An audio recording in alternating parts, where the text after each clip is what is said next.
In here, there's an electrical connector that's worth over $1,000, and I'm gonna show you how we used our 3D printer to make sure this makes it to its overseas destination with no problems.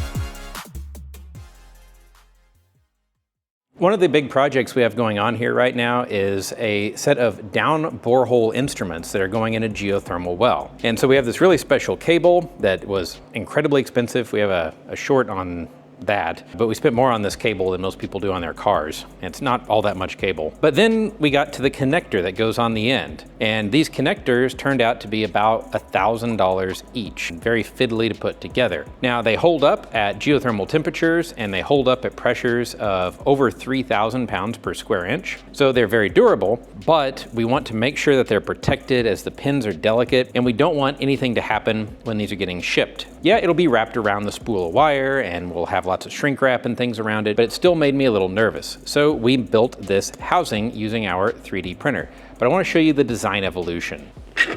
So in cross section, the parts look like this. So we've got a place for the connector, the wire comes out the back, and then these 3 grooves on the outside that let us put zip ties around it to hold it on. Now this was good. It couldn't slide off one direction because of this shoulder back here, but it could still slide back across the cable this way unless we really cranked it down tight, which I don't want to do. I don't want to damage the jacketing on the cable. And there's still a possibility for dirt and dust to get in. So we revised the design a little bit and we came to this design. Now the dual color is just because I was burning up different filaments.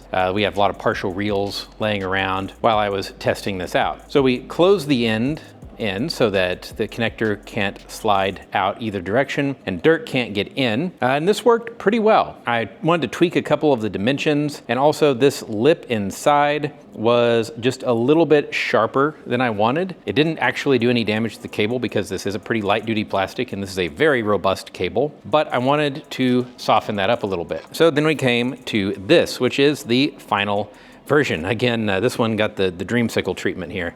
This has a little bit bigger radius here. I just tweaked a few of the dimensions, and now we can take these 2 halves and clamp them around the connector. And for something that costs just a couple bucks in 3D printer filament and takes an evening to print, we now have these very expensive connectors, better protected than they've ever been, and they're gonna survive their transit over all the way across the ocean to this particular job site. This is just one way that we use our 3D printers to make sure that we can deliver the best possible thing to you, because this isn't the product, this isn't what we were paid to make, but we want to make sure that when this gets to the job site, that everything is in perfect working order and that our customer has no issues. They don't have to worry about dealing with repairing a connection on this connector, or maybe even replacing the entire connector if it gets smashed up, because shipping companies are just hard on things. That's just a matter of life now, and you have to package things well. So we put in the extra effort to make sure that your equipment arrives safely and in great working order, and 3D printers let us do it. If you like seeing more cool ideas like this and more of what we do here at our shop every day, be sure to like and subscribe down below. We post videos like this multiple times each week.